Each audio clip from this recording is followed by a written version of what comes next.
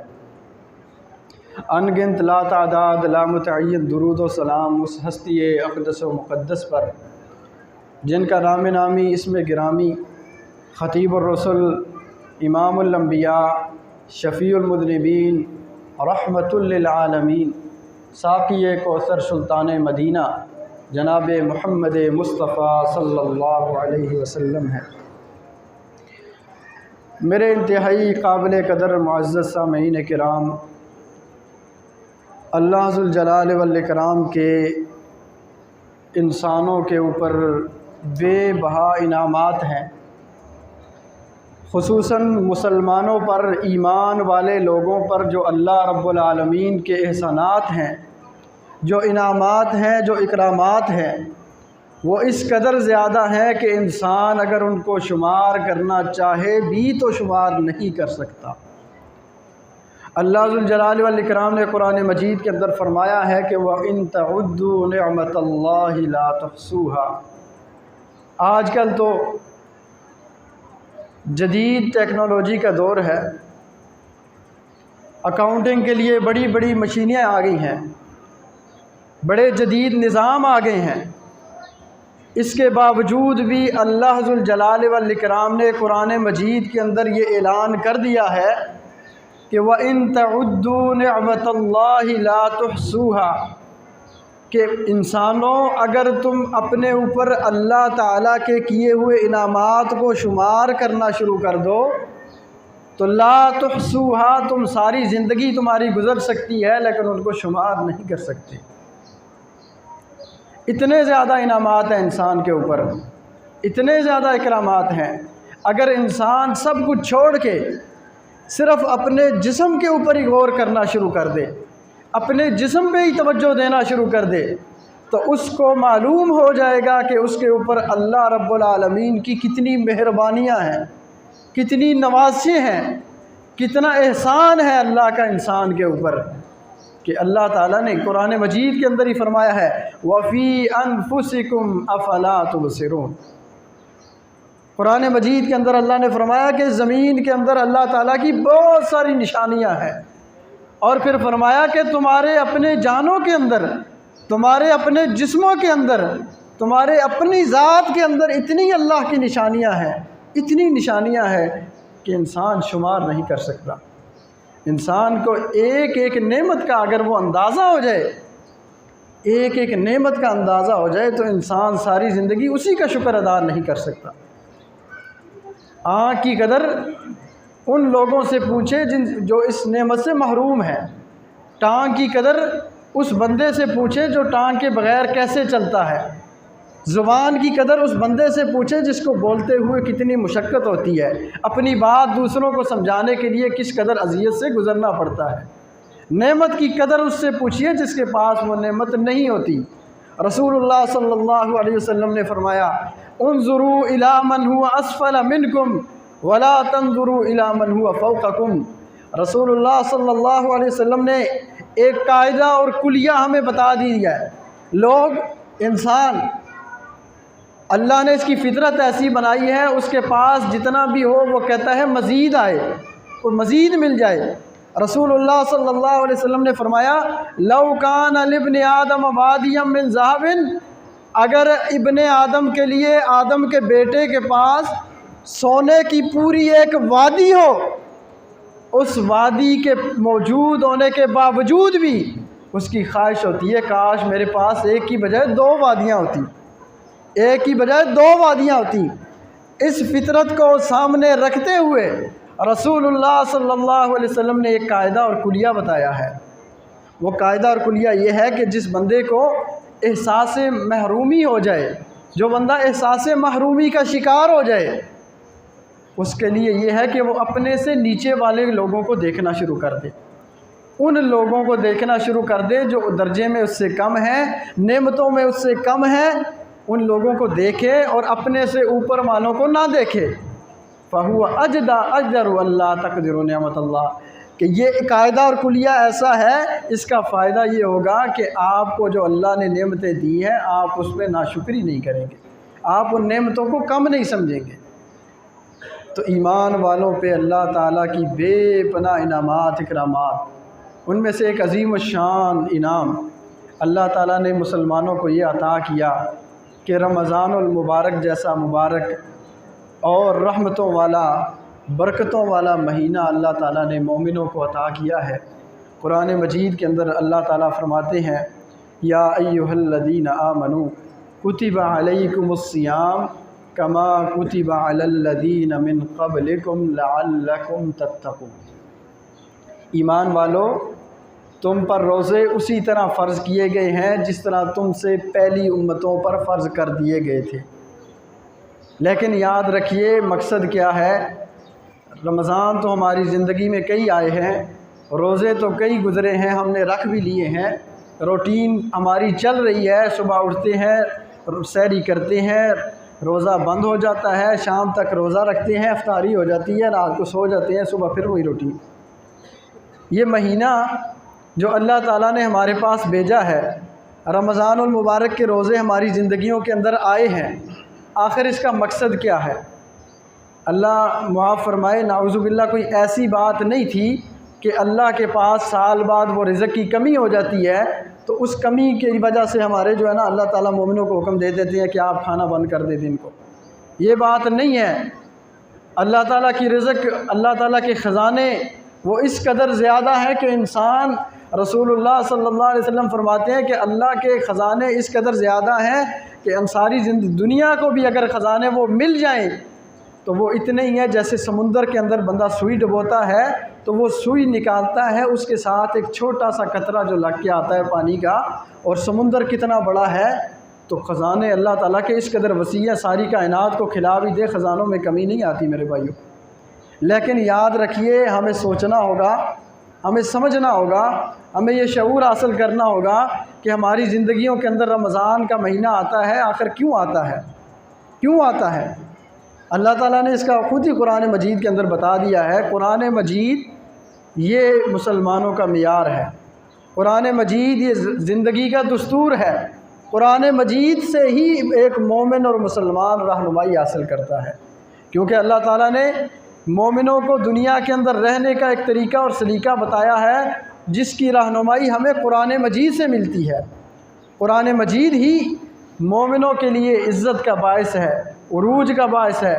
سیدنا عمر فاروق رضی اللہ تعالیٰ عنہ کا دور خلافت ہے، دور خلافت اختتام کو پہنچ رہا ہے، فجر کی نماز پڑھا رہے ہیں، ایک بدبخت مجوسی آتا ہے، آ کر عمر فاروق رضی اللہ تعالیٰ عنہ پہ حملہ کر دیتا ہے، خنجر مارتا ہے پیٹ میں، آپ کا پیٹ چاک ہو جاتا ہے، انتڑیاں باہر گر جاتی ہیں، بے ہوش ہو کر گر جاتے ہیں۔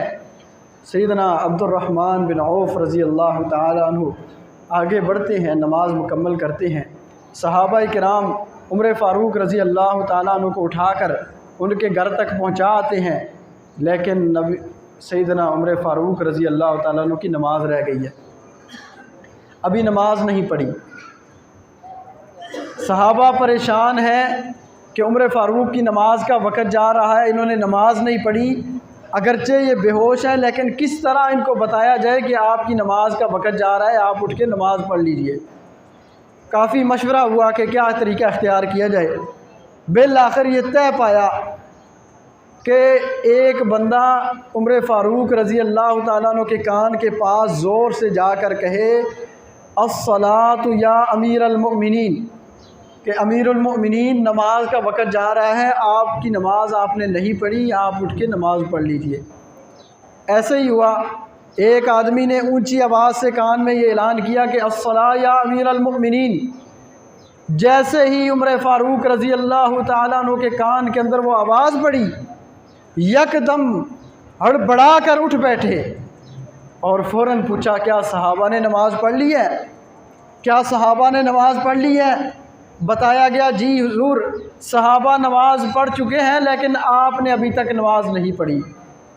عمر فاروق رضی اللہ تعالیٰ عنہ نے وہاں پر ایک تاریخی جملہ کہا، فرمایا کہ انہ لا حظ فی الاسلام لمن ترک الصلاۃ، کہ اسلام کے اندر اس بندے کا کوئی حصہ نہیں ہے، اسلام میں اس بندے کی کوئی جگہ نہیں ہے جس نے جان بوجھ کے نماز چھوڑ دی۔ تو جس بندے نے نماز چھوڑ دی تو گویا کہ اس کا اسلام میں کوئی حصہ نہیں ہے۔ تو قرآن مجید یہ دستور ہے، قرآن مجید یہ مسلمانوں کے لیے، مومنوں کے لیے عزت کا باعث ہے، رفعت کا باعث ہے۔ قرآن مجید سے جب ہم نے دیکھا، پوچھا کہ رمضان المبارک کا مہینہ آیا ہے، آخر اس کا مقصد کیا ہے یا اللہ؟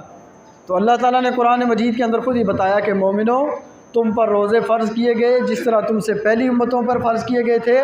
مقصد کیا ہے کہ لعلکم تتقون، تاکہ تم متقی بن جاؤ، تاکہ تمہارے دلوں کے اندر اللہ کا خوف اور ڈر پیدا ہو جائے، تاکہ تمہارے دل وہ اللہ کے خوف اور ڈر کی وجہ سے گناہوں سے باز آ جائیں۔ آپ دیکھیے، ہم روزہ رکھتے ہیں کہ روزے کے اندر ہم بہت سارے گناہوں سے اجتناب کر لیتے ہیں، بہت سارے ایسے کام ہیں جو عام روٹین میں ہم کر لیتے ہیں، لیکن جب روزے کی حالت ہوتی ہے تو ہم پورا اہتمام کرتے ہیں کہ روزے کی حالت میں ہم سے یہ کام نہ ہو جائے۔ تو بھائیو، یہ ایک پریکٹس ہے، یہ ایک تربیتی کورس ہے جو اللہ تعالیٰ نے 11 مہینوں کے بعد ہمارے لیے رکھا ہے کہ اس مہینے کے اندر ہم تربیت حاصل کر لیں کہ جس طرح ہم اس مہینے کے اندر اپنی زندگی گزارتے ہیں، اپنے آپ کو گناہوں سے بچاتے ہیں، تو عام دنوں کے اندر بھی ہم اسی طرح اپنے آپ کو گناہوں سے، لغویات سے، فضول کاموں سے، اللہ کی نافرمانی والے کاموں سے بچا کے رکھیں۔ میرے بھائیو، تقویٰ کیا چیز ہے؟ تقوی کا مطلب ہے کہ اللہ نے جن کاموں کو حکم دیا ہے ان کو بجا لانا، اور جن کاموں سے اللہ نے منع کیا ہے ان سے باز رہنا، یہ ہے تقویٰ۔ جو بندہ اللہ کے بتائے ہوئے کاموں پہ، اللہ کے بتائے ہوئے احکامات پہ عمل کرتا ہے اور جن کاموں سے اللہ نے منع کیا ہے ان سے بچتا ہے، تو یہ بندہ متقی ہے، یہ بندہ پرہیزگار ہے، یہ بندہ اللہ کا ڈر اور خوف رکھنے والا ہے۔ تو میرے بھائیو، تقویٰ یہ بہت عظیم عبادت ہے، تقویٰ بہت عظیم عبادت ہے، اس کے بہت زیادہ انسان کی زندگی کے اوپر ثمرات ہیں۔ سیدنا ابو ذر رضی اللہ تعالیٰ عنہ کو رسول اللہ صلی اللہ علیہ وسلم نے نصیحت کی تھی اور یہ وصیت کی تھی کہ اوصیک یا ابا ذر، کہ ابو ذر میں تجھے یہ وصیت کرتا ہوں، یاد رکھنا کہ بتقوی اللہ، اللہ کا خوف اور ڈر ہر وقت تمہارے اوپر ہونا چاہیے۔ فی سر امرک و علانیتہ، تو تنہائی کے اندر ہو، خلوت کے اندر ہو، تیرے پوشیدہ معاملات ہوں، ان میں بھی اللہ کا خوف اور ڈر تمہارے اندر موجود ہونا چاہیے۔ اگر لوگوں کے اندر موجود ہے، مجلس کے اندر موجود ہے، اللہ کا خوف اور ڈر وہاں بھی ہونا چاہیے۔ خلوت کے اندر انسان جب لوگوں سے چھپ کر بیٹھا ہوتا ہے، کوئی بھی اسے دیکھ نہیں رہا ہوتا، تو بہت سارے گناہ وہ کر لیتا ہے، بہت سارے گناہ کر لیتا ہے۔ تو رسول اللہ صلی اللہ علیہ وسلم نے ابو ذر رضی اللہ تعالیٰ عنہ کو نصیحت کی تھی کہ تنہائی کے اندر بھی اللہ کا خوف اور ڈر تمہارے دل کے اندر ہونا چاہیے۔ انسان مجلس میں ہوتا ہے، کئی ایسے گناہ ہیں جو مجلس کے ہوتے ہیں۔ مثال کے طور پر رسول اللہ صلی اللہ علیہ وسلم نے فرمایا کہ اس بندے کے لیے ہلاکت ہے جو لوگوں کو ہنسانے کے لیے جھوٹی باتیں کرتا ہے۔ آج کل ہماری مجلسوں کا حال دیکھ لیجئے، لطیفے ہماری مجلسوں میں، ایسی مذاق جن کا حقیقت سے کوئی تعلق نہیں ہے، کس لیے بولے جاتے ہیں؟ تاکہ لوگوں کو ہنسایا جائے، تاکہ مجلس کے اندر موجود لوگوں کو وہ ہنسایا جائے۔ تو رسول اللہ صلی اللہ علیہ وسلم نے فرمایا ایسے بندے کے لیے ہلاکت ہے، بربادی ہے کہ جو بندہ لوگوں کو محض ہنسانے کے لیے جھوٹی باتیں کرتا ہے۔ مجلس کے اندر بندہ کسی کا مذاق اڑا دیتا ہے تو یہ مسلمان کو تکلیف دے دی اس نے، کسی کی غیبت ہو گئی مجلس کے اندر، یہ بھی کسی مسلمان کا حق کھا لیا گیا۔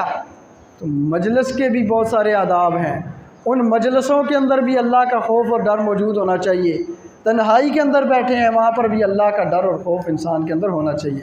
فائدہ کیا ملتا ہے؟ قرآن مجید کے اندر ہی اللہ تعالیٰ نے فرمایا کہ وَمَن يَتَّقِ اللَّهَ يَجْعَل لَّهُ مَخْرَجًا وَيَرْزُقْهُ مِنْ حَيْثُ لَا يَحْتَسِبُ۔ آج کل لوگ پریشان ہیں، ہم میں سے ہر بندے کو اپنی اپنی پریشانیاں لاحق ہیں، مشکلات کا شکار ہے، کسی کو کاروباری مشکلات ہیں، کسی کو گھریلو مسائل ہیں، کسی کو خاندانی مسائل ہیں، کوئی کسی پریشانی کے اندر مبتلا ہے۔ تو میرے بھائیو، اللہ تعالیٰ نے اس پریشانی سے نکلنے کا راستہ بتا دیا ہے، آپ اس پریشانی سے نکل سکتے ہیں، نجات حاصل کر سکتے ہیں۔ طریقہ کیا ہے کہ وَمَن يَتَّقِ اللَّهَ يَجْعَل لَّهُ مَخْرَجًا، کہ جو بندہ اللہ کا خوف اور ڈر اپنے دل کے اندر پیدا کر لیتا ہے، جو نیکی، تقوی اور پرہیزگاری والی زندگی اختیار کر لیتا ہے، تو اللہ تعالیٰ اس کے لیے مشکلات اور تنگیوں اور پریشانیوں سے نکلنے کا راستہ پیدا کر دیتے۔ وَيَرْزُقْهُ مِنْ حَيْثُ لَا يَحْتَسِبُ، اور اس بندے کو اللہ تعالیٰ وہاں سے رزق دیتے ہیں جہاں سے اس کو وہم اور گمان بھی نہیں ہوا تھا۔ تو یہ تقوی کی برکات ہیں، تقوی کی برکات ہیں۔ دوسرے مقام پر میں نے آپ کے سامنے خطبے کے شروع کے اندر ایک قرآن کی آیت پڑھی ہے کہ اللہ تعالیٰ مومنوں کو مخاطب کر کے کہتے ہیں کہ یا ایھا الذین آمنوا اتقوا اللہ، مومنوں اللہ کا خوف اور ڈر پیدا کر لو، اللہ سے ڈر جاؤ، تقوی اور پرہیزگاری والی زندگی اختیار کر لو۔ وقولوا قولا سدیدا، دوسرا کام یہ کرنا ہے بات سیدھی کیا کرو، بات سیدھی کیا کرو، بات کے اندر جھوٹ نہیں ہونا چاہیے، ٹیڑھ پن نہیں ہونا چاہیے، بات سچی کرو، اپنے دل کے اندر اللہ کا خوف اور ڈر پیدا کرو، تو فائدہ کیا ہوگا؟ یصلح لکم اعمالکم، تمہارے سارے کام اللہ درست کر دے گا، تمہارے سارے معاملات اللہ درست کر دے گا۔ آج ہماری عقل یہ کہتی ہے کہ یہاں اس موقع کے اوپر جھوٹ بول لو، دھوکہ دے دو، کسی کو فراڈ کر لو، تمہیں نفع مل جائے گا، نفع مل جائے گا۔ آج کل کاروبار کے اندر دھوکہ بازی، جھوٹ اور فریب یہ عام ہے، اور یہ ہماری عقلیں کہتی ہیں کہ اس کے ذریعے ہم جو ہے نا وہ بہت کامیابی کی طرف جا رہے ہیں، بہت کامیابی کی طرف جا رہے ہیں۔ حقیقت یہ نہیں ہے میرے بھائیوں۔ بظاہر بہت سارے موقعوں پر ایسے لگتا ہے کہ انسان اگر سچ بول دے تو وہ نقصان پا دے گا، لیکن حقیقت میں وہ کامیابی ہے۔ اللہ تعالیٰ نے خود کہا ہے کہ بندہ جو ہے نا وہ سچ بولنا شروع کر دے، اللہ کا خوف پیدا کر لے، یصلح لکم اعمالکم، اللہ تمہارے سارے کام درست کر دے گا۔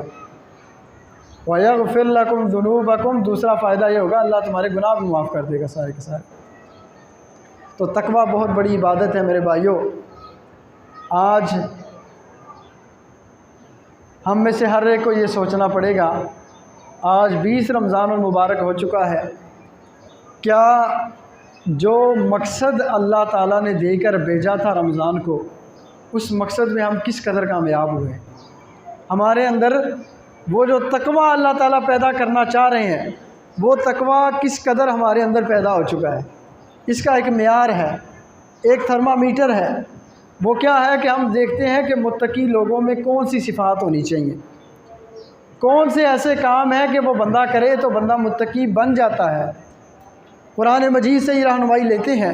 سورہ بقرہ کا آغاز ہے، اللہ تعالیٰ فرماتے ہیں اعوذ باللہ من الشیطان الرجیم، بسم اللہ الرحمن الرحیم، الف لام میم، ذالک الکتاب لا ریب فیہ ھدی للمتقین، کہ یہ عظیم کتاب، اس میں کسی قسم کا کوئی شک نہیں ہے۔ اس کے اندر شک کا کیا مطلب ہے؟ نہ تو اس کے نازل ہونے میں شک ہے، نہ اس بات کے اندر شک ہے کہ اس کو نبی اکرم صلی اللہ علیہ وسلم لے کر آئے، نہ اس بات کے اندر شک ہے کہ اس کو جبریل لے کر آئے، نہ اس بات کے اندر شک ہے کہ یہ اللہ کی طرف سے نازل شدہ کتاب ہے، اور نہ ہی اس بات کے اندر کوئی شک ہے کہ اس کے اندر ذکر کی گئی ساری کی ساری باتیں وہ سچ ہیں، حقیقت ہیں، اللہ تعالیٰ کا فرمان ہے۔ اللہ تعالیٰ نے فرمایا کہ ھدی للمتقین، یہ قرآن مجید سراپا ہدایت ہے، لیکن کس کے لیے؟ متقی لوگوں کے لیے، پرہیزگاروں کے لیے۔ اب پرہیزگار لوگ کون ہیں؟ آگے اللہ نے ان کی صفات بیان کی ہیں، فرمایا کہ الذین یؤمنون بالغیب، سب سے پہلی ان کی صفت یہ ہے کہ وہ غیب پر ایمان رکھتے ہیں۔ ایمان غیب پر، غیب پر ایمان کا کیا مطلب ہے؟ بن دیکھے ایمان لے کر آتے ہیں۔ آپ میں سے، مجھ میں سے کسی نے بھی اللہ تعالیٰ کو نہیں دیکھا، لیکن ہمارا ایمان ہے کہ وہ خالق ہے ہمارا، وہ ذات ہماری مالک ہے، وہ رب ہے ہمارا، وہ ہمارا رازق ہے، وہی عبادت کے لائق ہے۔ ہر مومن اور مسلمان کا یہ عقیدہ ہے اور یہ ایمان ہے کہ اللہ تعالیٰ ہی ہمارا پیدا کرنے والا ہے، وہی ہمارا رازق اور خالق اور مالک ہے، لیکن ہم میں سے کسی نے اللہ کو دیکھا نہیں ہے۔ ہمارا ایمان ہے کہ فرشتے اللہ تعالیٰ کی نورانی مخلوق ہیں، جن کو اللہ تعالیٰ نے اس کائنات کی مختلف ذمہ داریاں سونپی ہیں، لیکن ہم میں سے کسی نے فرشتے کو دیکھا نہیں ہے۔ ہمارا ایمان ہے کہ کہ رسول اللہ صلی اللہ علیہ وسلم اللہ کی طرف سے بھیجے ہوئے پیغمبر ہیں اور پوری کائنات کے لیے آخری پیغمبر ہیں، لیکن ہم میں سے کسی نے نبی اکرم صلی اللہ علیہ وسلم کو دیکھا نہیں ہے، لیکن ایک مومن کا ایمان ہے کہ وہ اللہ کے آخری نبی ہیں۔ تو میرے بھائیو، قرآن مجید ہمارے سامنے موجود تو ہے، لیکن ہم نے کوئی آئینی شاید ہمارے سامنے یہ بات نہیں ہے کہ ہم نے اس کو آسمانوں سے اترتے ہوئے دیکھا ہو، لیکن ہمارا ایمان ہے کہ یہ اللہ کی طرف سے نازل شدہ اللہ کی آخری کتاب ہے۔ یہ ہے غیب پر ایمان۔ تو ایک مومن اور مسلمان بندے کا سب سے قیمتی چیز اس کائنات کے اندر، مسلمان اور مومن بندے کی سب سے قیمتی چیز اس کا ایمان ہے۔ ایک بندے کے پاس ایمان نہیں، وہ بندہ بیکار ہے، اس کی بندے کی اللہ کے نزدیک کوئی حیثیت نہیں ہے، کوئی وقت نہیں ہے۔ ایمان ہی انسان کو عزت بخشتا ہے، ایمان ہی انسان کو معیار بخشتا ہے۔ قیامت والے دن اس ایمان کا اندازہ ہوگا ہم میں سے ہر ایک کو۔ آپ دیکھیے سیدنا ابراہیم علیہ السلام کتنے جلیل القدر پیغمبر ہیں اللہ تعالیٰ کے، کتنی قربانیاں دی ہیں انہوں نے، اور اتنی قربانیاں دی ہیں، اتنی آزمائشیں آئی ہیں زندگی میں ان پہ کہ جب ساری آزمائشوں سے، سارے امتحانات سے پاس ہو گئے، اس وقت اللہ تعالیٰ نے کیا فرمایا کہ وَإِذِ ابْتَلَىٰ إِبْرَاهِيمَ رَبُّهُ بِكَلِمَاتٍ فَأَتَمَّهُنَّ، کہ جب ابراہیم کو اس کے رب نے آزمایا تو وہ اپنی ساری آزمائشوں میں کامیاب ہو گئے۔ پھر اللہ تعالیٰ نے فرمایا کہ قَالَ إِنِّي جَاعِلُكَ لِلنَّاسِ إِمَامًا، ابراہیم آج میں تجھے پوری کائنات کے لیے، سارے لوگوں کے لیے امام بنا رہا ہوں۔ اتنے جلیل القدر پیغمبر ہیں، اتنے عظیم الشان پیغمبر ہیں، لیکن باپ مسلمان نہیں ہو سکا۔ باپ کو دعوت دی، باپ نے دعوت قبول نہیں کی، باپ جو ہے وہ بت پرست ہی فوت ہوا ہے، شرک کی، کفر کی حالت میں مرا ہے۔ قیامت والا دن ہوگا، ابراہیم علیہ السلام اللہ تعالیٰ سے کہیں گے اللہ تعالیٰ یہ میرا باپ ہے اور آپ نے مجھ سے وعدہ کیا تھا کہ میں تجھے ذلیل نہیں کروں گا، رسوا نہیں کروں گا، تو آج میری یہ بات مان لیجئے، میری یہ گزارش ہے کہ آپ میرے باپ کو معاف کر دیں۔ اللہ تعالیٰ کہیں گے ابراہیم ذرا پیچھے مڑ کے اپنے پاؤں کی طرف دیکھو۔ ابراہیم جب اپنے پاؤں کی طرف دیکھیں گے تو اللہ تعالیٰ نے ان کے باپ کو ایک بجو کی شکل دے کر ان کے پاؤں میں ذلیل و رسوا کر دیا ہوگا۔ تو یہ انسان کے پاس سب سے قیمتی چیز وہ ایمان ہے۔ میرے بھائیو، اپنے ایمان کے اندر کبھی سمجھوتا نہ کیا کرے۔ ایک بندے کے پاس توحید اور ایمان اس کی سب سے بڑی متاع ہے، اور اس توحید اور ایمان کے اندر کبھی بھی ایک مومن اور مسلمان بندے کو وہ سمجھوتا نہیں کرنا چاہیے، کوئی کمپرومائز نہیں کرنا چاہیے، کیونکہ ایمان ہی وہ بنیاد ہے کہ جس کی بنیاد کے اوپر ایک مسلمان کا سارا اسلام کھڑا ہوتا ہے۔ پوری عمارت اس کے ایمان کے اوپر کھڑی ہوتی ہے۔ تو سب سے پہلی صفت کیا ہے متقی لوگوں کی؟ کہ وہ ایمان بالغیب رکھتے ہیں، غیب پر ایمان رکھتے ہیں۔ ایک مسلمان اور مومن بندے کا ایمان وہ 6 چیزوں سے مکمل ہوتا ہے۔ رسول اللہ صلی اللہ علیہ وسلم سے جبریل نے پوچھا کہ ایمان کیا ہے، مل ایمان؟ فرمایا کہ ان تؤمن باللہ و ملائکتہ و کتبہ و رسلہ والیوم الآخر و ان تؤمن بقدرہ خیرہ و شرہ۔ بخاری اور مسلم کی روایت ہے، رسول اللہ صلی اللہ علیہ وسلم سے جبریل نے پوچھا کہ اللہ کے نبی ایمان کیا ہے؟ ایمان کس چیز کا نام ہے؟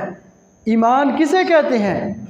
تو نبی اکرم صلی اللہ علیہ وسلم نے فرمایا کہ جو بندہ 6 باتوں پر ایمان رکھ لے وہ بندہ مومن ہوتا ہے۔ سب سے پہلے ان تؤمن باللہ، اللہ پر ایمان ہونا چاہیے کہ اللہ میرا خالق ہے، میرا مالک ہے، میرا رازق ہے، مجھے پیدا کرنے والا، مجھے فوت کرنے والا، کائنات کے اندر سارے کے سارے معاملات چلانے والا وہ اکیلا اللہ تعالیٰ ہے۔ ان تؤمن باللہ و ملائکتہ، فرشتوں پر ایمان ہونا چاہیے انسان کو کہ فرشتے یہ اللہ تعالیٰ کی مخلوق ہیں۔ وکتبہ، کتابوں پر ایمان ہونا چاہیے کہ اللہ تعالیٰ نے آسمان سے انسانوں کی ہدایت اور رہنمائی کے لیے بہت ساری کتابیں نازل کی ہیں۔ قرآن مجید ہے، تورات ہے، زبور ہے، انجیل ہے، اور اس طرح کی اور بہت ساری کتابیں ہیں جن کا نام ہمارے سامنے موجود نہیں ہے، جو اللہ تعالیٰ نے مختلف انبیاء اور پیغمبروں کے اوپر لوگوں کی رہنمائی اور ہدایت کے لیے نازل کی۔ ورسلہ، چوتھے نمبر پر رسولوں پر ایمان ہونا چاہیے کہ آج تک آدم علیہ السلام سے لے کر آج تک اللہ تعالیٰ نے لوگوں کی ہدایت اور رہنمائی کے لیے کم و بیش 1,24,000 پیغمبر وہ بھیجے ہیں۔ والیوم الآخر، آخرت کے دن پر ایک مومن کا ایمان ہونا ضروری ہے۔ بندے کا وہ مومن، اس کا ایمان مکمل ہی نہیں ہے جس کا قیامت والے دن پر ایمان نہیں ہے۔ ایک مومن کا یہ ایمان ہے کہ آج میں گناہ کروں گا، نیکی کروں گا، تو ایک دن ایسا ضرور آنا ہے کہ جس دن اٹھا کر مجھ سے حساب لیا جائے گا، مجھ سے پوچھا جائے گا بتا یہ گناہ تو نے کیا تو کیوں کیا، یہ نیکی کی ہے تو نے یہ نیکیاں کی ہیں، اس کے بدلے تو جنت میں چلا جا، اگر تو نے یہ گناہ کیے ہیں تو اس کے بدلے مجھے سزا ملے گی۔ تو ایک مومن کا کنسیپٹ ہی نہیں کلیئر ہوتا اس وقت تک جب تک کہ اس کے دل کے اندر اور اس کے یہ ایمان نہ ہو جائے کہ آخرت کا دن بھی ہے جس دن اٹھا کر مجھ سے حساب لیا جائے گا۔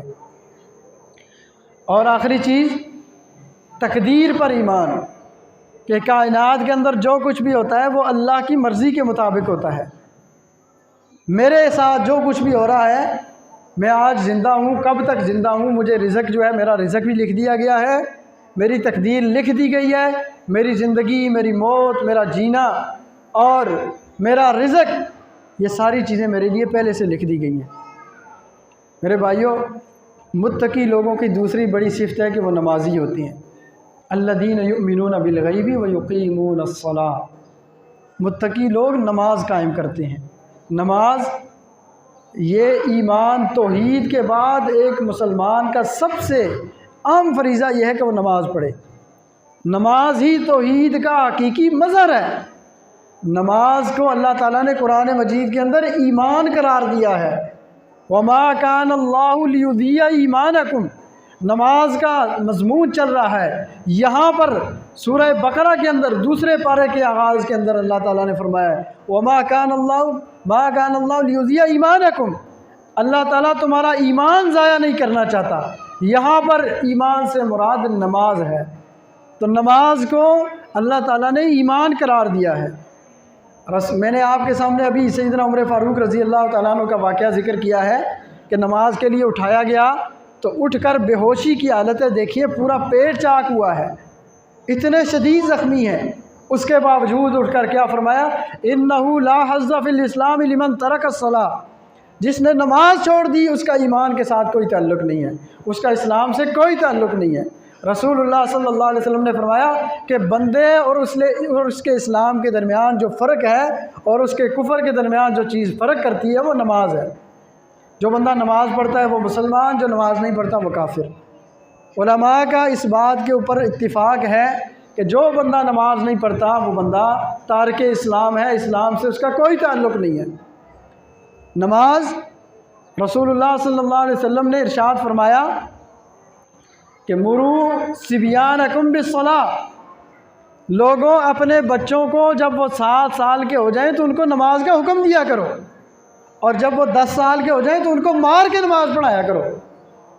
تو ہر بندہ اپنے گھر کے اوپر نگران ہے، سربراہ ہے، حاکم ہے۔ رسول اللہ صلی اللہ علیہ وسلم نے فرمایا کہ الا کلکم راع و کلکم مسئول عن رعیہ، کہ لوگوں تم میں سے ہر بندہ اپنے گھر کا حکمران ہے، اپنے گھر کا سربراہ ہے، اور اس سے اس کی رعایا کے بارے میں پوچھا جائے گا۔ فرمایا کہ ایک الرجل راع علی اہل بیتہ وہو مسئول عنہم، ایک بندہ، ایک مرد اپنے گھر کے سارے افراد کے اوپر حکمران اور سربراہ ہے، اور قیامت کو اس کی رعایا کے بارے میں پوچھا جائے گا۔ اگر آج ہماری اولادیں، ہمارے بچے، ہماری بیویاں گھروں کے اندر نماز نہیں پڑھتی تو ان کو تو گناہ ہے ہی ہے، اس کے ساتھ ہمیں بھی گناہ ہے۔ قیامت کو ہم سے بھی پوچھا جائے گا کہ اپنے باقی فیصلے تو گھروں کے اندر منوا لیتے ہو، لیکن جب اللہ کی بات آتی ہے، نماز کی بات آتی ہے، تب تمہارے فیصلے کیوں نہیں چلتے؟ تب تمہارے حکم گھروں کے اندر کیوں نہیں چلتے؟ تو قیامت کے دن اس کے بارے میں سوال ہوگا۔ اللہ تعالیٰ نے قرآن مجید کے اندر فرمایا کہ منیبین الیہ واتقوا واقیموا الصلاۃ ولا تکونوا من المشرکین، کہ لوگوں نماز قائم کرو، مشرکوں میں سے نہ ہو جانا۔ یہاں سے علماء نے یہ بات لکھی ہے کہ جو لوگ نماز نہیں پڑھتے وہ مشرک ہیں، جو بندہ نماز نہیں پڑھتا وہ مشرک ہے، کافر ہے۔ رسول اللہ صلی اللہ علیہ وسلم کی زندگی پوری گزری ہے، آپ کے اوپر بڑے بڑے ظلم ڈائے گئے ہیں، کفار نے آپ کے اوپر بڑے بڑے ظلم کیے ہیں، آپ کی بیٹیوں کو طلاقیں ہو گئیں، آپ کے اوپر کفار نے گند پھینکے، آپ کو زخمی کیا گیا، آپ کے دانت مبارک شہید کیے گئے۔ آپ کو یاد ہے کہ طائف کے موقع پہ جب طائف میں تبلیغ کی غرض سے نبی اکرم صلی اللہ علیہ وسلم گئے تھے تو کافروں نے کس قدر ان پہ ظلم کیا تھا کہ آپ خون ہو گئے تھے، لہو لہان ہو گئے تھے، اس قدر ظلم ہوا۔ اس کے باوجود آپ نے کفار کو بد دعا نہیں دی، کبھی بھی اپنی ذات کے لیے بد دعا نہیں دی۔ لیکن خندق کا موقع ہے، لڑائی اس قدر شدید ہے، عصر کے بعد لڑائی شروع ہوئی، تیر اندازی اس قدر شدید ہے، جنگ ہو رہی ہے کہ مسلسل جنگ کی وجہ سے مغرب ہو گئی، آپ صلی اللہ علیہ وسلم عصر کی نماز ادا نہ کر سکے، صحابہ عصر کی نماز ادا نہ کر سکے۔ تو اس وقت نبی اکرم صلی اللہ علیہ وسلم نے فرمایا ملأ اللہ قبورہم و بیوتہم بالنار، کہ اللہ تعالیٰ ان کافروں کی قبروں کو اور ان کے گھروں کو جہنم کی آگ سے بھر دے، انہوں نے آج ہماری نماز ضائع کر دی ہے۔ نماز کا معاملہ بڑا شدید ہے۔ ایک مسلمان، اس کا ایمان اس وقت تک مکمل ہی نہیں ہوتا جب تک کہ وہ نمازی نہ بن جائے۔ اور نمازی بھی کیسا؟ متقی کی صفت بتا رہا ہوں، یقیمون الصلاۃ، صرف نماز پڑھتے نہیں، نماز قائم کرتے ہیں۔ اور ایک مومن اور مرد کے اوپر جماعت کے ساتھ مسجد میں آ کر نماز پڑھنا فرض ہے۔ رسول اللہ صلی اللہ علیہ وسلم پوری کائنات کے لیے رحمت بنا کر بھیجے گئے ہیں، اس کے باوجود آپ نے فرمایا، بخاری مسلم کی روایت ہے، آپ صلی اللہ علیہ وسلم نے فرمایا میرا دل کرتا ہے کہ نماز کا وقت ہو، مصلی کے اوپر کسی اور کو کھڑا کروں اور گھروں میں جا کر چکر لگاؤں اور دیکھوں جن جن گھروں کے اندر مرد موجود ہیں، نماز کا وقت ہے، مسجد کے اندر نہیں آئے، میں ان گھروں کو جا کر آگ لگا دوں۔ لیکن اس لیے نہیں لگاتا کہ اس گھروں کے اندر بچے بھی ہیں، عورتیں بھی ہیں، ان بچوں اور عورتوں کی وجہ سے میں گھروں کو آگ نہیں لگا رہا۔ اس قدر شدید معاملہ ہے نماز کا۔ میرے بھائیو، رمضان کا مہینہ ہے، رمضان کا آخری حشر آج سے شروع ہو رہا ہے۔ ہمیں جائزہ لینا چاہیے کہ اللہ نے ہمیں متقی بنانے کے لیے ہم پہ روزے فرض کیے ہیں، ہم پورا دن بھوکے بھی رہتے ہیں، مشقت بھی برداشت کرتے ہیں، گرمی بھی سہتے ہیں، تو کہیں یہ ہماری ساری نیکیاں ضائع ہی نہ ہو جائیں، ساری نیکیاں ضائع ہی نہ ہو جائیں۔ عاملۃ ناصبہ، قرآن مجید کے اندر اللہ تعالیٰ نے فرمایا کئی لوگ ایسے ہوں گے قیامت والے دن عمل کر کر کر کے تھک چکے ہوں گے، دنیا کے اندر نیکیاں کر کر کے تھک چکے ہوں گے، لیکن وہ ساری نیکیاں ان کو فائدہ نہیں دیں گی، وہ نیکیاں ان کے کام نہیں آئیں گی، وہ نیکیاں ساری کی ساری رائے گاہ چلی جائیں گی۔ میرے بھائیوں، روزہ فرض ہے، لیکن روزے سے پہلے نماز فرض ہے بندے کے اوپر۔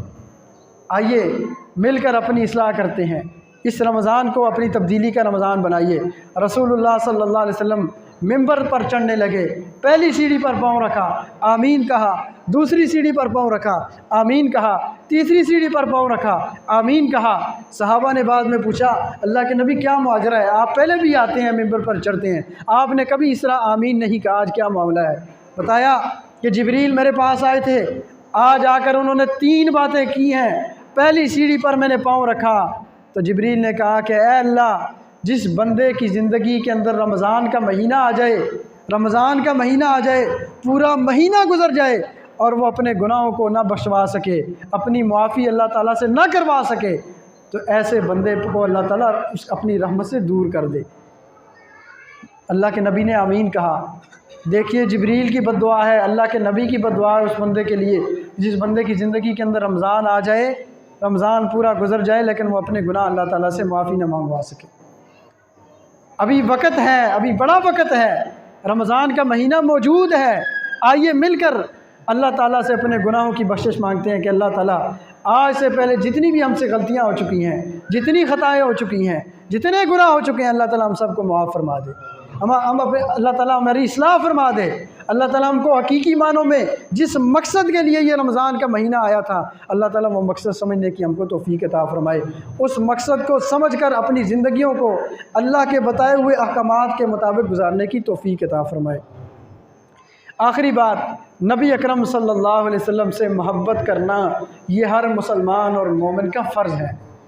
کسی بھی بندے کا مومن کا ایمان مکمل نہیں ہو سکتا۔ رسول اللہ صلی اللہ علیہ وسلم نے فرمایا کہ والذی نفسی بیدہ، اس ذات کی قسم جس کے ہاتھ میں میری جان ہے، کہ لا یؤمن احدکم حتی یحب، کہ نبی اکرم صلی اللہ علیہ وسلم نے فرمایا کہ وہ بندہ کبھی بھی مومن نہیں ہو سکتا، اس کا ایمان مکمل نہیں ہو سکتا کہ جس کے نزدیک میں اس کے اولاد سے، اس کی جان سے، اس کی مال سے، اس کے والدین سے بڑھ کر میں اس کے لیے محبوب نہ ہوں، یہاں تک کہ اس کی اپنی ذات سے بھی بڑھ کر، مجھے میری ذات سے بڑھ کر مجھے نبی اکرم صلی اللہ علیہ وسلم سے محبت کرنی چاہیے۔ یہ میرا فرض ہے، جب تک میں محبت نہیں کروں گا میرا ایمان مکمل نہیں ہو سکتا۔ تو جو بندہ نبی اکرم صلی اللہ علیہ وسلم سے محبت کرنا چاہتا ہے اور محبت کرتا ہے تو اس کو نبی اکرم صلی اللہ علیہ وسلم کے احکامات پر بھی عمل کرنا پڑے گا۔ ربیہ نبی اکرم صلی اللہ علیہ وسلم کے صحابی ہیں، صفا کے اندر رہتے تھے۔ مسجد نبوی کے اندر کچھ صحابہ ایسے تھے جن کا گھر بار نہیں تھا، بیوی بچے نہیں تھے، ان کے پاس گھر نہیں تھے، وہ مسجد نبوی کے اندر رہتے تھے، اللہ کے نبی کی خدمت کرتے تھے، وہیں پر رہتے تھے، آپ سے تعلیم حاصل کرتے تھے۔ ایک صحابی تھی ربیہ، صبح اٹھتے، نماز سے پہلے رات کو جا کر نبی اکرم صلی اللہ علیہ وسلم کے دروازے پر بیٹھ گئے، پانی لیا وضو کا جا کے کہ میں آج نبی علیہ السلام کی خدمت کروں گا۔ بیٹھے رہے، فجر ہو گئی، آپ علیہ السلام باہر نہیں آئے۔ دوسرے دن بیٹھے، آپ باہر نہیں آئے۔ تیسرے دن پھر بیٹھے، نبی اکرم صلی اللہ علیہ وسلم رات کو باہر نکلے، انہوں نے آپ صلی اللہ علیہ وسلم کو پانی پیش کیا، وضو کروایا، آپ کی خدمت کی۔ تو نبی اکرم صلی اللہ علیہ وسلم نے کہا ربیہ مانگو، کیا مانگنا ہے؟ کہا ربیہ مانگو، کیا چاہیے بتاؤ، میں دے دیتا ہوں، جو چاہیے بتا دو۔ کہا اللہ کے نبی کچھ بھی نہیں چاہیے، ایک چیز چاہیے، اسألک مرافقتک فی الجنہ، اللہ کے نبی مجھے جنت میں آپ کی رفاقت چاہیے۔ دیکھیے سوال، دیکھیے ماں، آپ اور مجھ جیسا ہوتا ہے وہ کہتا ہے کہ چلو جلدی جلدی دنیا مانگ لیں، فلاں چیز بھی ہمارے گھر میں نہیں ہے وہ بھی مانگ لیتے ہیں، فلاں چیز بھی میری ضرورت رہتی ہے وہ بھی مانگ لیتے ہیں، اللہ کے نبی کہہ رہے ہیں جلدی جلدی مانگ لو۔ لیکن یہ صحابہ کرام تھے جن کو اپنی آخرت کی فکر تھی۔ میرے بھائیوں، دنیا کی زندگی آخرت کے مقابلے میں کچھ بھی نہیں ہے، کچھ بھی نہیں ہے۔ حقیقی اور ابدی زندگی وہ جنت کی ہے، آخرت کی ہے۔ وہ ہم نے فیصلہ کرنا ہے کہ جنت کا رستہ اختیار کرنا ہے یا جہنم کا۔ کہا کہ اللہ کے نبی میں آپ سے جنت میں چاہتا ہوں کہ مجھے آپ کا ساتھ مل جائے۔ اللہ کے نبی نے کہا غیر ذالک، اور بھی کچھ مانگ لو چاہیے تو؟ کہا نہیں، بس آپ کا ساتھ چاہیے جنت میں۔ اللہ کے نبی نے کہا پھر کیا کرنا ہے؟ کہ میری آپ نے مدد کرنی ہے نمازوں کے ساتھ، کہ نماز کثرت سے پڑھا کرو، نماز کثرت سے پڑھا کرو۔ آپ میں سے اور مجھ میں سے جو اللہ کے نبی سے محبت کرتا ہے، اللہ کے نبی کا ساتھ چاہتا ہے جنت میں، تو کثرت کے ساتھ نمازیں پڑھا کریں، فرض نماز سب سے پہلے اور پھر نوافل بھی ادا کیا کریں۔ اللہ تعالیٰ مجھ کو اور آپ سب کو حقیقی معنوں میں سچے نمازی بننے کی توفیق عطا فرمائے۔ وآخر دعوانا ان الحمد للہ رب العالمین۔